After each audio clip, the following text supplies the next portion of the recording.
This is a panel that I will be chairing, and it's great to have representation from all across the sector. So I'm joined by Simon Ashworth from AALP, who's representing providers, LJ Rawlins from YE UK, representing young people, Sharon Blyfield from Coca-Cola Europe Pacific Partners, representing employers, Joseph Lennox from HMRC, representing apprentices, and Rebecca Hollaby from City and Guilds, representing the EPAO community. Welcome. All shifting to our right seats. We'll move. I'm moving. Come on, get on.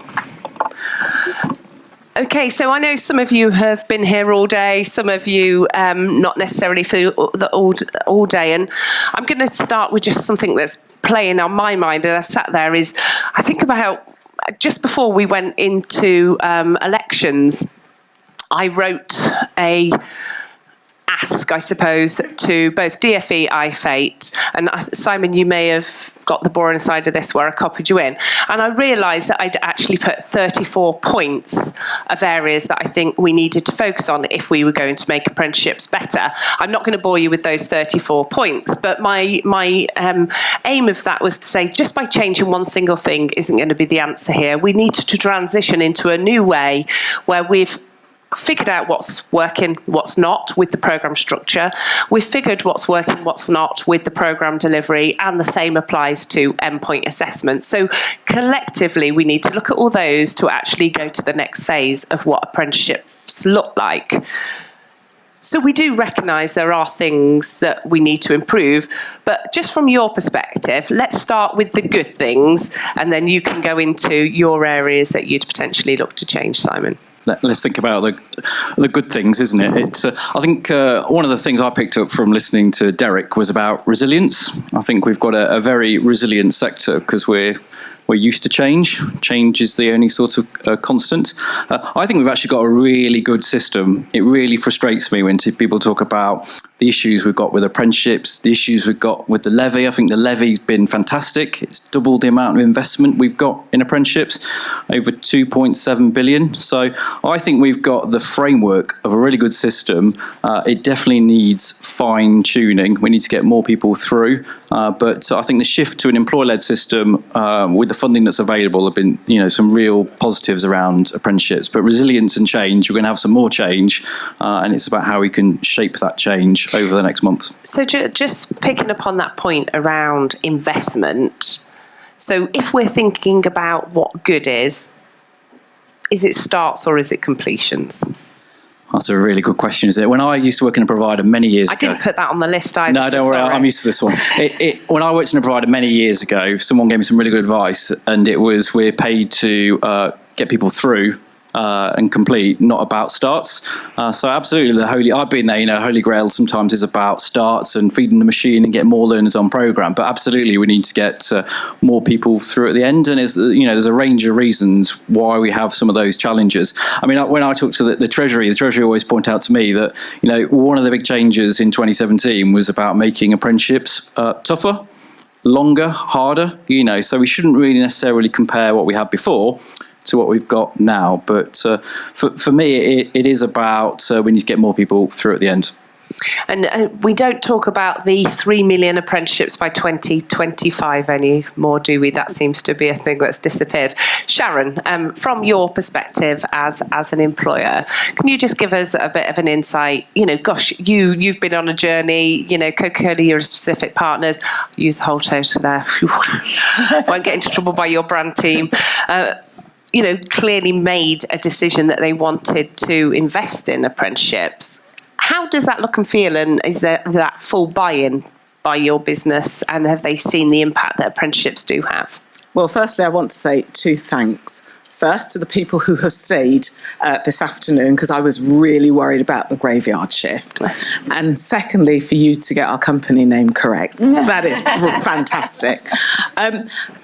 I've really been reflecting, and the reason for that is that this year is 10 years since we centralised our whole apprenticeship offering. So if we wind the clock back to 2014, we focused on just engineering, and that was it.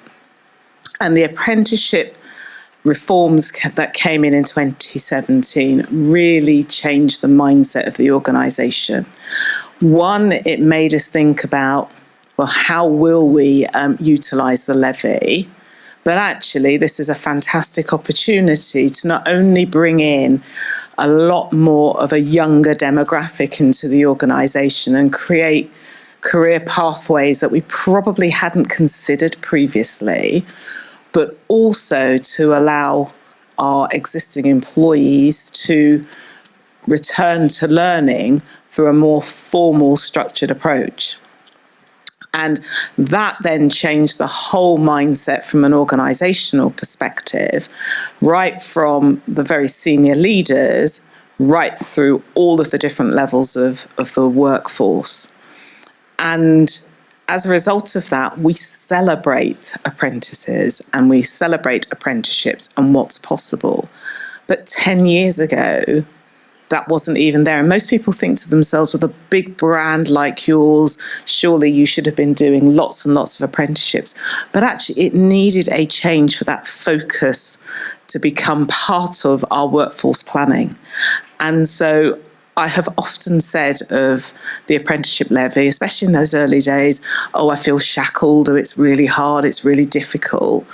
But actually, as I look back, actually, it isn't that bad. It does need some tweaks. It does need some changes to it. There are some things, as most people will know, that I'd like to see not necessarily fully removed, but adapted, back to Derek, that I think would make apprenticeships easier from a functional skills perspective. I know Jenny's talked about that, and so has Jan. But for me, what this has done is it unlocked a door that we didn't know was locked, that now has allowed us to bring in a totally different mindset into the organisation. But it's also made those senior leaders become really invested in apprenticeships and early careers. But also those managers who thought it was going to be really hard work and a burden having a young person going, actually, when can we have more apprentices coming into the organisation? And so the reforms have been a positive. It's just not always been an easy road. And I mean, what I think is quite interesting with what you're saying, Sharon, is I've spoken to many different employers, and at the outset, you know, many were sat around making the decisions around how they would deploy apprenticeships within their businesses. Some became employer providers, some were actually, we're going to have this across our whole organisation. And it literally has come down to the different types of employers, what has worked and what hasn't. And we've seen the market kind of move, those changes been made. But I think we've got to a level of where it's stabilised, and actually even the employers have recognised what they're good at, where they want to collaborate with other organisations, who does what part of each. But the one thing that seems to be the absolute continuum that comes out is that line management engagement within the employer's business. Yeah, absolutely. And I know that Ricky talked about it earlier on this morning, you know, having the line managers who are, I'm not necessarily going to say trained, but who have an open mindset to working with apprentices and who are also curious. We often say to, you know, early careers, you need to be curious when you come into the organisation. We need to also find line managers who are really curious, who will become allies, and then they champion it. And then all of a sudden it becomes infectious for other line managers. So right now I've got people knocking at my door going, we've got the next cohort that's coming in September. What are your plans for the line managers? How are we going to make sure that they are ready to accept the next cohort that's coming in, because it's not always the same line manager who is looking after the new starts that come through. So it's actually nice to create that competition and a bit of envy that something's happening in their area of the business that's not happening elsewhere. Absolutely. I said to one of our VPs, we were talking about it, and they said, oh, but, you know, that person doesn't like apprentices. And I said, yes, but the challenge you've got here is when they start to see all the kudos and the public relations going on, they're going to want a piece of that. And that's the way to turn them around. Brilliant. Alj, I know your sole ambition almost in life is to bang the drum for young people and make sure they're not overlooked in anything we do, and particularly within the apprenticeship space. And I know Simon's talked about, actually clearly there is more focus on apprenticeships, but we have seen a dip in the amount of young people that have started on apprenticeships. Now, as I said, I want to turn this into a positive. So it's actually thinking around, what else can we be doing within the system to actually change that? Because most employers, when you speak to them, do want to take on young people. They do see young people as their future. How do we turn that dial? And how long? So I want to start just though with the context. We had the labour market data out today, and I don't know if anyone else has been watching that and following that, but we've just seen unemployment and economic inactivity rise again today, and youth unemployment rise by 2.5% on the figures from this time last year. And more worrying for me was that earlier last month, we saw the latest NEET data out. So those young people who are not in education, employment or training, the NEET data came out, and that was the highest in nearly a decade. So whilst I hear, and I will spin back to positive because I can spin like anyone, apprenticeship policy has failed young people because we have 900,000 NEET young people in this country. They're not in education, employment or training. And, you know, prior to the apprenticeship levy, there was a focus on young people through apprenticeship programs more than I think we're seeing today. And of course, it's because of that levy and how that levy has skewed higher level apprenticeships and higher level training routes for some employers. It is complex for SMEs, so there are less SMEs offering apprenticeships, and it's great that Coca-Cola, and they've been an incredible partner of Youth Employment UK for a number of years, CCEP, have done some incredible things in changing the way that they as a business are supporting young people. But SMEs find this stuff really, really still too tough. And, you know, those of us that have got the time and resource are coming to conferences like this to hear what best practice looks like, to try and understand and navigate funding policies and funding rules and funding changes. When you're an SME, and Youth Employment UK absolutely is, and we have 3 apprentices in our organisation, it's really, really tough. So there are some positives for sure, but I'm really worried about the impact that it's having on young people. And from that perspective too, the Youth Voice Census, which is our youth-led research and the biggest research that's done with young people, told us in 2023 that young people in apprenticeships are the happier of any group of young people. So that survey goes out to 11 to 30-year-olds. So apprentices are happier than those in education, those in college, those in university, and those in work, and certainly happier than those who are unemployed or economically inactive, of course. Was there anything kind of saying what was causing that? Was it the environment? Was it the people they were surrounded with? Did it share any of that insight? So if you think about the quality, you know, British Airways today, we've heard about Compass Group, we know about CCEP, you know, these are organisations that are committing to inclusion and creating really good environments, who are matching learning on the job to the qualifications or the standards that are being mapped in. They're putting mentors in place, they have buddy systems in place, they have career progression, they have CEIAG, so those young people know what their pathway is post-apprenticeship. You know, these are really, really good quality employers. Some of the best employers are doing this stuff and meeting the highest of standards. And that's what young people are really finding beneficial, because actually the transition between education and employment, particularly after young people have been, you know, kind of on the tough end of COVID through their education experiences, less than 37% of young people are getting work experience in school. So transitioning to employment is really hard.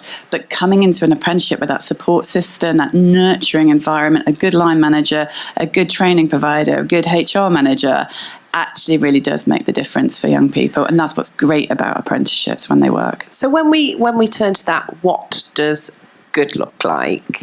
And I'm not necessarily saying this is the barrier, but I'm going to just test it. Is, you know, I even think back to some of the conversations I had with JCB actually, and they were looking to take on some apprentices, and as we know, they've got their own academy, etc. But when it actually came to the business, they wanted people to have their maths and English GCSE. And they were like, if they've got their maths English GCSE, we'll take them on an apprenticeship. But without that, it's just another barrier. Mm-hmm.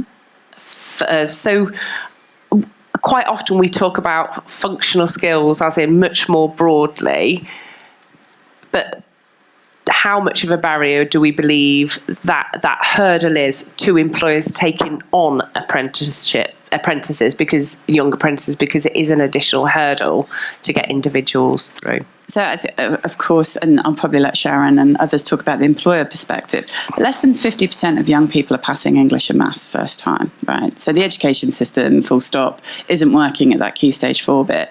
But let me tell you, employers are still looking for English and maths at entry, and it's not an entry requirement for all apprenticeship standards. It's an exit requirement. So actually, there is some flex here, but when 50% of young people aren't passing English and maths first time, and some of those are brilliant young people who would add huge value to a business. I've got my 16-year-old, 16 yesterday, did a maths GCSE yesterday. Cruel world.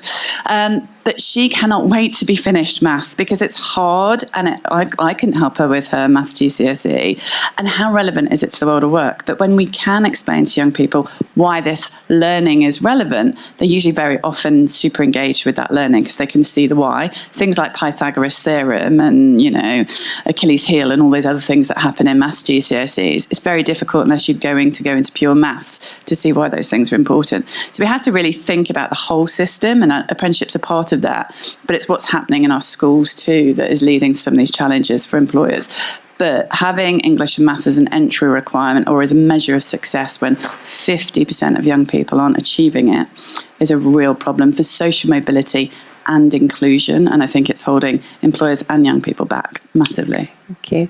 Can I come to you next, Becky? So you're at the other end of the spectrum. We've spoke quite a lot about engaging people onto apprenticeships, and we know that clearly there are concerns around people not coming out the other end. But can you just tell us, you've been at City and Guilds 13 years? I have indeed. So you've kind of seen the system and when it was more qualification based. Can you kind of see how you've seen things improve since we've had independent endpoint assessment and a change in the way standards are delivered? Yeah, certainly. Now, City and Guilds are very pro EPA.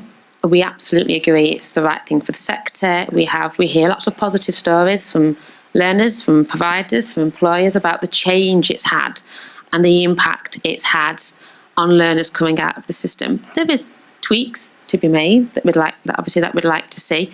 We do have frustrations with it. Now, just before I answer that question, can I just come back, Laura, to you with regards functional skills and getting people through? When I sit here with my EPAO hat on, one of the biggest restrictions or hindrances we see people coming to us and saying, actually, we're not ready for Gateway, our learners aren't ready for endpoint assessment, is because they're still working with functional skills. And we're looking at timely successes and looking at how we get the completions that we've mentioned about earlier and how important they are.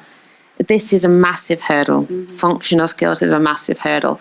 And I do think we need to look at it slightly differently as to how we get learners through that achievement, because it is affecting learners, it's affecting employers, it's also affecting EPAOs, because we're planning for endpoint assessment with the data that providers and employers are giving us, and then the learners falling at the last hurdle because they can't get that exit achievement out of it. So I know I've kind of gone slightly off piste, but I do just want to say how important us looking at that side of apprenticeships is for success. And some people wouldn't necessarily expect City and Guilds to say that, because you do deliver functional skills, so it is part of your commercial offer. Yep. So people would possibly be expecting you to be protective of that. So recognising actually that is something that is proving to be a challenge. Yeah. We do a lot of work with making sure that people are coming through to Gateway. I mean, the frustrations as an EPAO, and there are many when it comes to endpoint assessment, such as making sure that when new standard versions come out, they come out in a timely manner.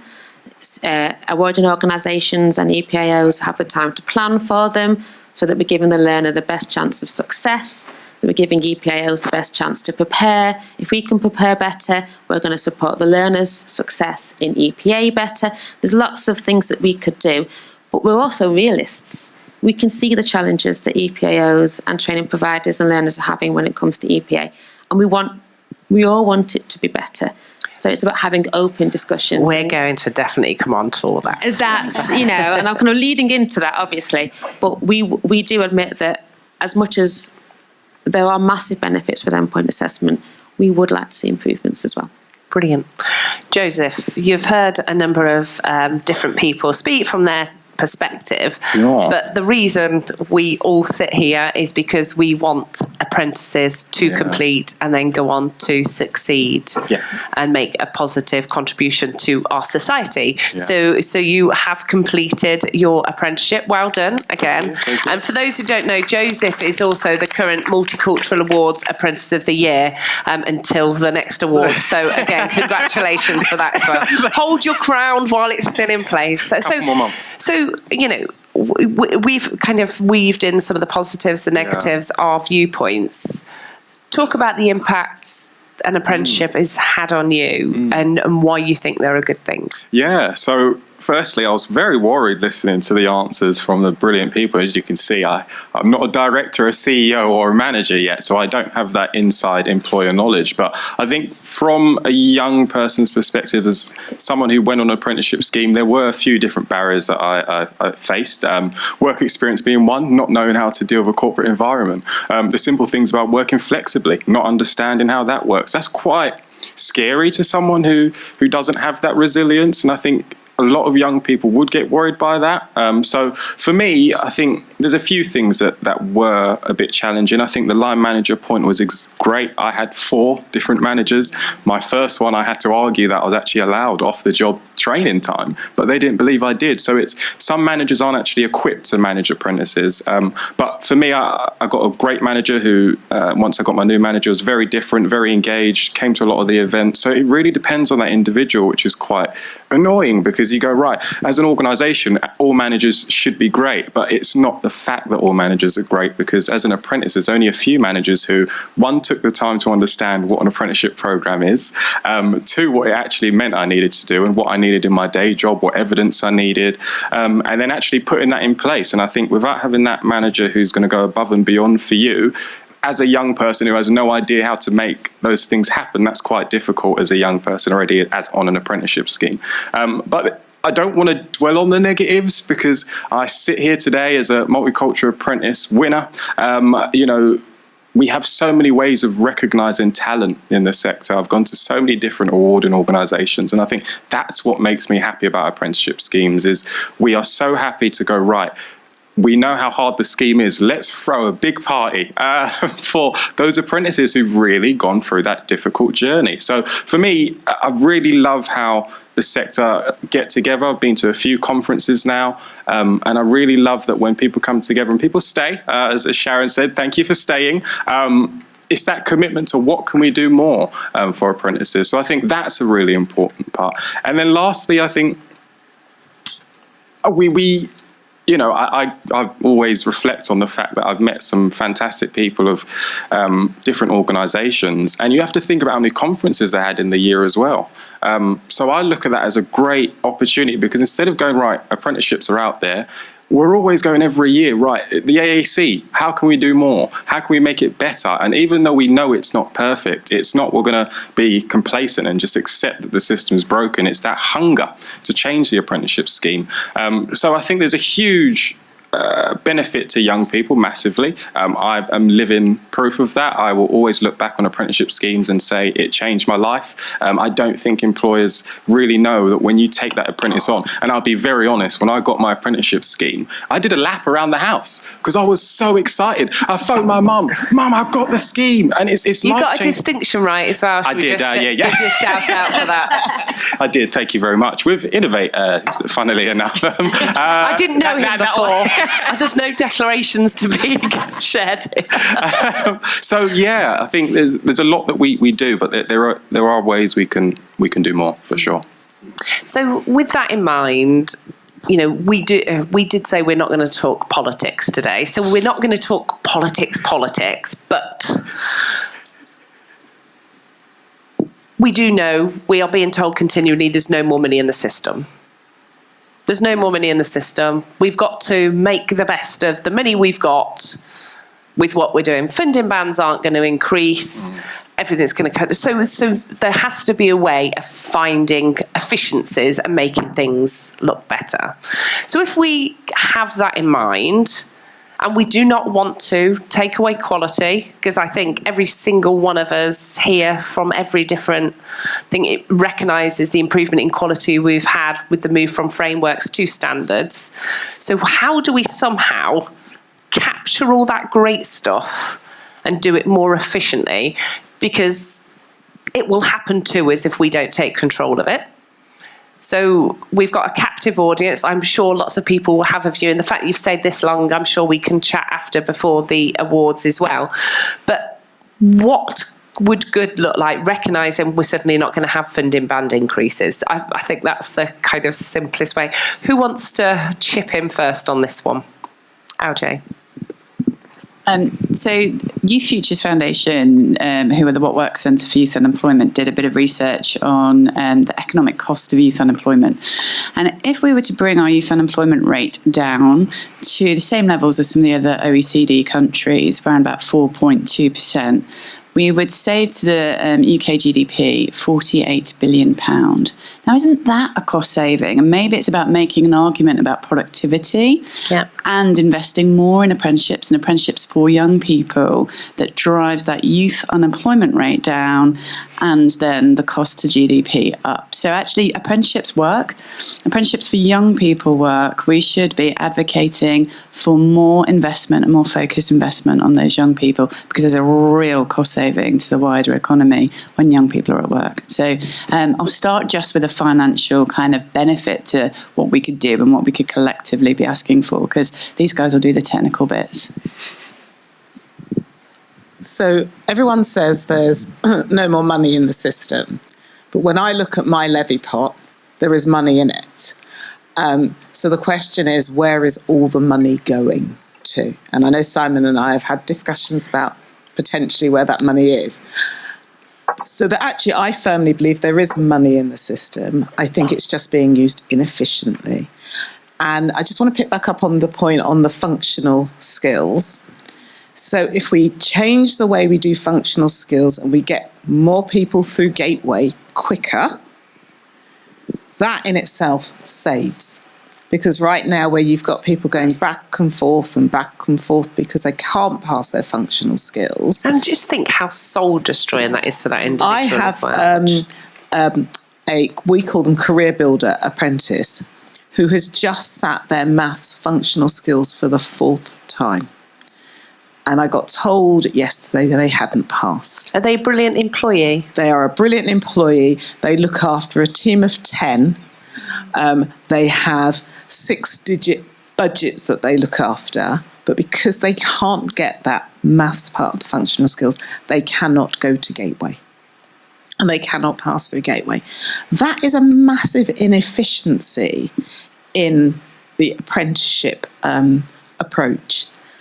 And therefore, that has a negative impact on the training provider, because that's more time and resource that they have got to dedicate to the individual.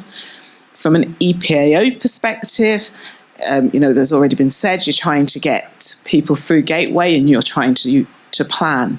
There has got to be a better way around handling of functional skills. And, we talked to the department, I think it's beginning of the year, and one of the suggestions that we put forward was, if somebody can demonstrate their distance travelled from a functional skills perspective, it may well be that although they have sat and failed whichever element of functional skills it is, what's the possibility of them then going through Gateway and knowing the maximum achievement might be a pass?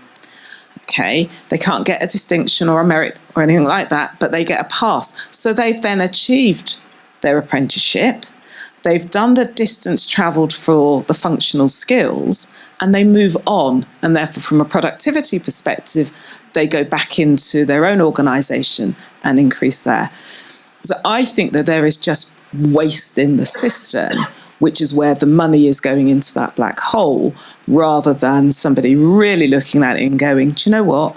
We can make a change here, but right now it's a political issue. It is not anything more than that.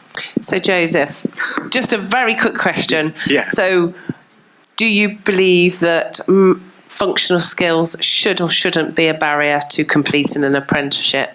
No, they shouldn't be a barrier to completing an apprenticeship scheme at all, because the actual doing my GCSEs, I was the first year where they changed it from letters to numbers, and they actually took away the formula sheet. So it's no longer testing your skill. It's actually more of a memory game. So if you can just remember how to apply the right formula to the right equation, then you're fine. But if you can't remember and you struggle to remember the formula, then that's quite difficult.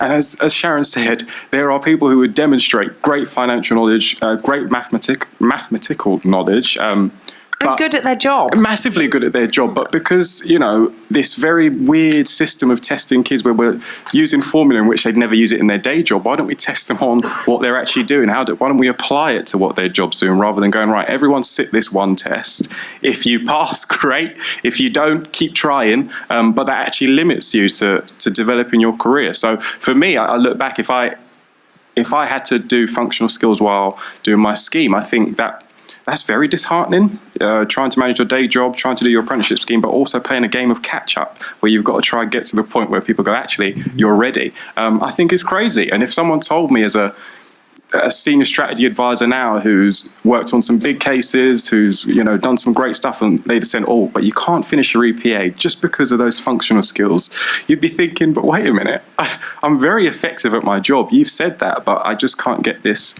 little barrier out the way. So I think it is quite disheartening, and I think it will cause a lot of young people to turn away. And I think it is that resilience. Not everyone has that resilience to go, I'll keep going. Some people will take it and get hurt. Yeah. And, kudos to the person who's doing it 4 times, but not everyone has the commitment to do that. 1 or 2, they might go, well, I can't do it anymore. So how do you promote that they feel safe, in the sense that, we're not going to hold you back just because of this exam that you can't hit. So, It's a really point about not holding people back because of one barrier. Back to that point on efficiencies. So I think we've found the solutions to where we're getting the extra money from. But there is a scenario where actually it's looking at what exists and using that in a different way. So one of the big questions at the moment is actually, or the view is that the reason people aren't completing is because there isn't the money and investment in quality teaching and learning that should be there, because a higher proportion than should be is being spent on endpoint assessment. So it's looking at actually how all that operates, works differently. So I'm thinking about that efficiency point, and I think I'm definitely going to go to Simon and then Becky on this, because I think we'll get different perspective, or maybe the same. What's your view on that thinking? I think there's a few things you can do to help with efficiencies, incentives, and making learners not have to take functional skills when they're already competent. But they're kind of quite small cost savings in the grand scheme of things. That where there are some efficiencies, definitely is around endpoint assessment. I think it's also important to sort of phrase endpoint assessment. I think endpoint assessment is really important. You go back to the sort of Richard Review 2012, talks about assessment at the end, assessment being done independently. Interestingly, it talks about employers should be involved in assessment. I know employers are involved in creating assessments, but so I think for me, there's definitely a role in the new system around endpoint assessment. But I find very few people who say that endpoint assessment is not right for change. Yeah. I think we had 7% earlier when we did our poll. There we go. It's definitely a commonality. I mean, we talk to apprentices, employers. They actually tend to champion endpoint assessment. I think for providers, endpoint assessment tends to be a bit more Marmite. I know we've got some of our members who are really keen that we advocate that endpoint assessment stays.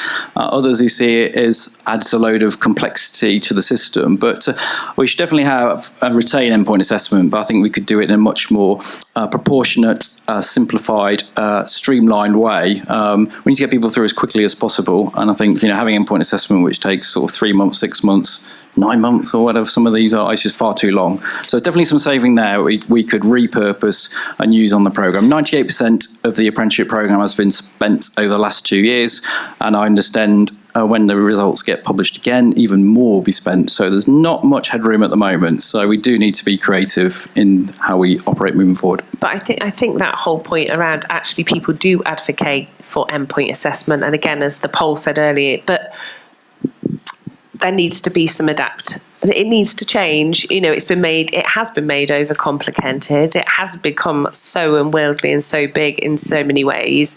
I'm going to test this question on you, and I haven't asked you this in advance. So, people may have heard that there is a number of reviews taking place to actually look at endpoint assessment and trying out whether providers should be involved, if the design should be done differently, whether behaviours should be something that are tested and assessed by employers. And another notion going around is whether actually it should have more sampling approach when it comes to assessment, very much like you would see if you were doing your driving test or a GCSE A level.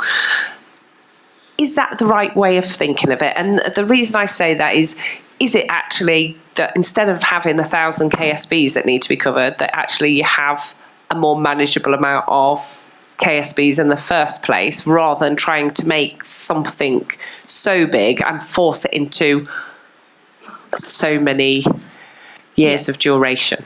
I think there is a broad range of apprenticeships, and there's a broad range of assessment methods. And I think one of the things that we should be considering in EPA is what those assessment methods are, particularly in some standards that might have 3 or 4 types of assessment. That might take them 3 to 6 months. So, and in keeping that engagement with those learners, and that, younger learners have a more of a challenge when it's that long on apprenticeship journey. I think that's where changes need to be made, and those assessment methods could be better fit for the learner, better fit for the job role that learner is undertaking, and those changes would help lead to a better success, would lead to better completions. And from my point of view, personally, within City and Guilds, it's those changes that would lead to an improvement, and that may mean shortening the KSBs that we assess, or different ways of assessment. But I don't think we've always got in every standard, and there are obviously hundreds out there, the right type of assessment being made for this learning, that learning pathway that learner is on. And tweaking those would have a significant impact on success. And it could also have an impact on cost, which comes back to an earlier point as well. Who else has got a view on that question? I think we have to really think about the learner and just adapting to the needs of the individual as well. And I don't think the answer is easy, but I think about 2 of my apprentices were Kickstarters. One of them is still nearly mute, who has been with me now for 3 years. He completed his Kickstart. We put him onto an apprenticeship. He is still with us, but has really low-level communication skills. He's just about to do a second apprenticeship with us, but the EPA nearly stopped him from completing. And not because his technical skills aren't good, but actually his verbal communication skills are really, really poor. So there's this issue around neurodiversity and inclusion. And employers talk a lot, and it's important to them, about EDI and inclusion and social mobility. But actually some of these barriers we're talking about, whether that's English and maths or functional skills or endpoint assessment, and I do have to make the point, when I heard this morning about the horrors of assessment centres that some of those young people were put through, that is not about social mobility and inclusion and diversity. That is everything about excluding people from progressing and thriving. So I think, adding to that technical challenge about how do we improve EPA, we have to make sure EPA works for all types of learners, particularly those who have additional barriers to success, because actually that's where apprenticeships can and should be really developing those people in their careers. And kind of going off slightly, but the whole reasonable adjustment piece is something that I think people will know that I've long advocated for, and that still isn't working as we need it to. Not every endpoint assessment organisation is training their staff to understand the full breadth of support that we do do need to be providing to learners? Our rates of employment of disabled people and people with special education needs and neurodiversity are through the floor, right? We do not do this well in this country at all. And we have to start having those really good conversations. Supported internships, supported apprenticeships make massive differences. And those employers in the room and those providers in the room that are doing this well need to be up on stage and be talking about what works in their organisations. What is it we need to do to kind of get to that untapped talent? I think what's really interesting is those young people, and of course I only know about young people because being young myself and being, the CEO of a young-led organisation, it means I only really know about young people. But for us, those young people are often not on the platforms that you might expect them to be, and it's the outreach. I was talking to Campus today, and I really love the kind of laser focus they're going after with building partnerships in the communities that they operate. Now, that's quality, right? It takes a long time, but there are specialist education needs schools, there are alternate provision schools in those areas. There are hospital schools in Coventry. We're working with a hospital school to make sure those children who are long-term sick are getting careers guidance because they fall off the radar for it. So it's looking at the networks. There's the Young Carers Trust, I think, are here today. We had an interesting conversation about the work that they're doing. The organisations are out there, and it's about the effort you're willing to put in and find the right partners to make those engagements work and be long-lasting. We know who they all are, and I'm happy to chat with employers specifically about those. But the one thing I would say on that, though, is so on the stage today have been large employers predominantly, yet the biggest, if I'm not mistaken, employer base are SMEs who don't have the resource. So when we talk about endpoint assessments and them being endless, I find it painful. Half the time, I'm not sure what endpoint assessment is going to be for which programme. And right now, we've got 17 different ones running, and you can bet your bottom dollar they all have a different makeup of endpoint assessments. You overlay that with an SME, you can understand why take-ups are lower with SMEs because they just don't have the infrastructure to be able to do the behemoth that is an apprenticeship and the endpoint assessment that goes with it, because actually, fundamentally, they're there for their core reason for being, not because they're there for apprenticeships. Apprenticeships are an enabler for them. And that's what we always have to remember. So yes, I'm a large employer and I have, a great big company behind me, but we also network with small employers as well.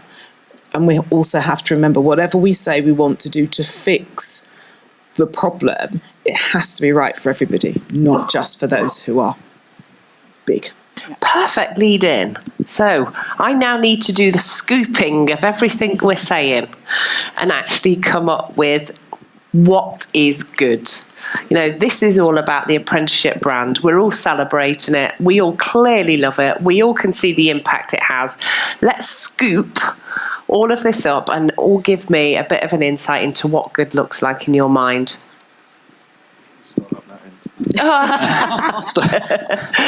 Everything they said. Like, I can go back to what I said at the start. We've got a really good system that needs to evolve. We need to get more young people involved in apprenticeships, and I think that's quite a complex conundrum. I think some of it is about getting more SMEs involved and how they get onto the apprenticeship service. I think there needs to be the right balance of incentives. There's no point just incentivising employers. You've got to incentivise young people. You've got to incentivise providers, because there's a lot more work working with recruiting a young person than there is an existing employee. So it's about recognising. I think that's one of the things that Derek talked about, wasn't it, around acceptance and recognising what some of the challenges are. I think we know what the challenges are. I think functional skills, we need a simplified approach to endpoint assessment, and hopefully we need to make sure that the system moving forward has apprenticeships at the heart, focuses on apprenticeships. So hopefully I think we need to evolve the system, not trash it and start again. I think there are three probably key areas. So when I look at any early careers, but more so apprentices, I always smile, because I think for the early careers, I'm influencing the direction of travel for them. And there are some of my apprentices, when I look 10 years on, I think I played a part in the journey that you have taken. You are now Some of them are leading some of the lines that we run within our business.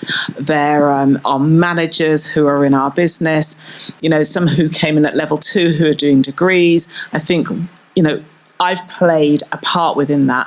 But then there is also the those who have returned to learning. I can think of one lady who, she left school, had a family, didn't have the qualifications. Functional skills helped, now.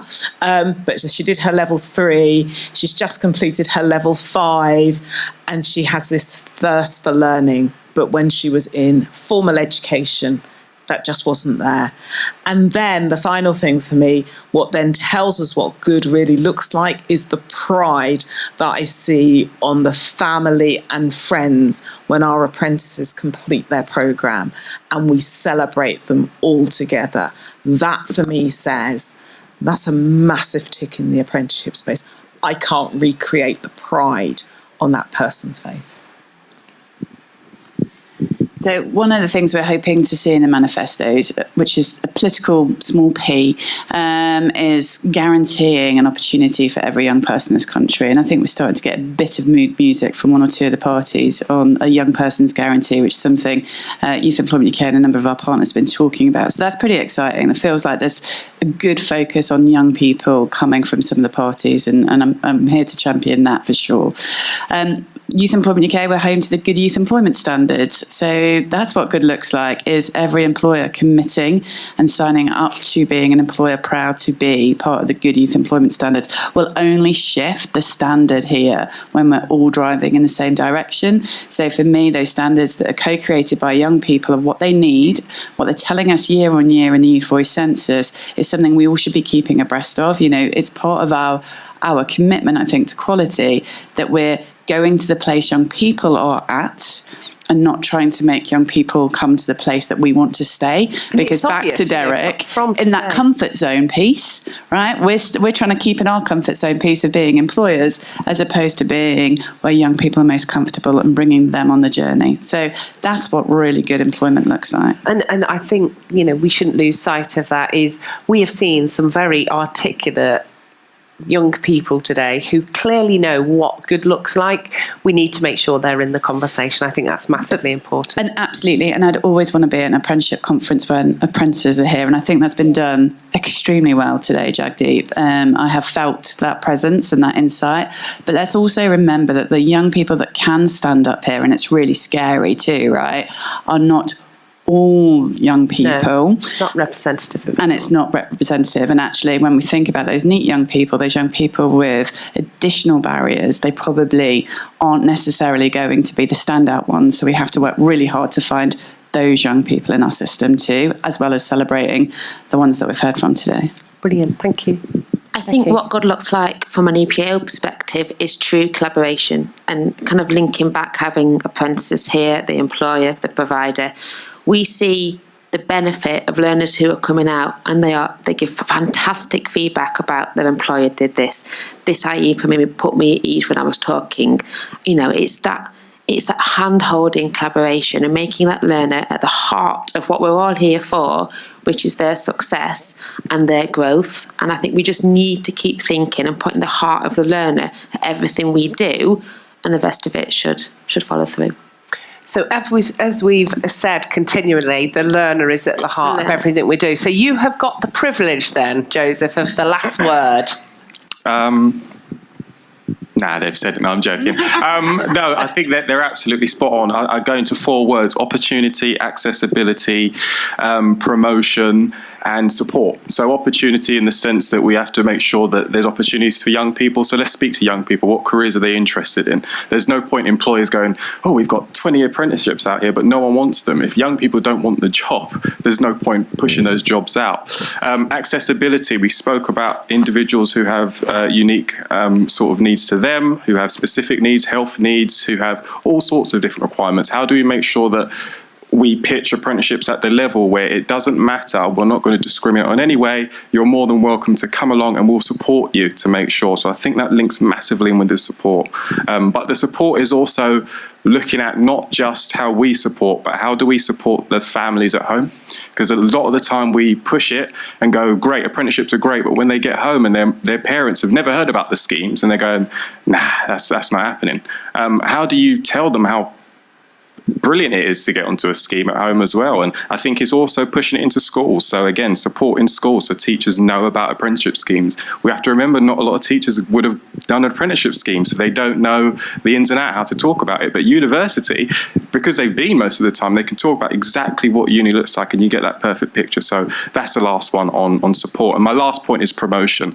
We are still fighting this age of apprenticeship schemes not being at the same level as uni. We're still fighting that. Years on, we're still going, right, no, apprenticeships, you can still get high skilled, high paying jobs with great career development. So we need to, I think, hammer that home and really scream about the jobs that you can get of apprenticeships and actually paint that picture of you could start here, but in 5-10 years you could be there. So I think it's those 4 words would be the way I summed it up. Absolutely. And that's exactly what this conference has been about today, that recruitment, that retention, and that continual upskilling and progression of individuals. So what a fantastic end to today's conference. Please help me in thanking our panel: Simon, Sharon, LJ, Becky and Joseph.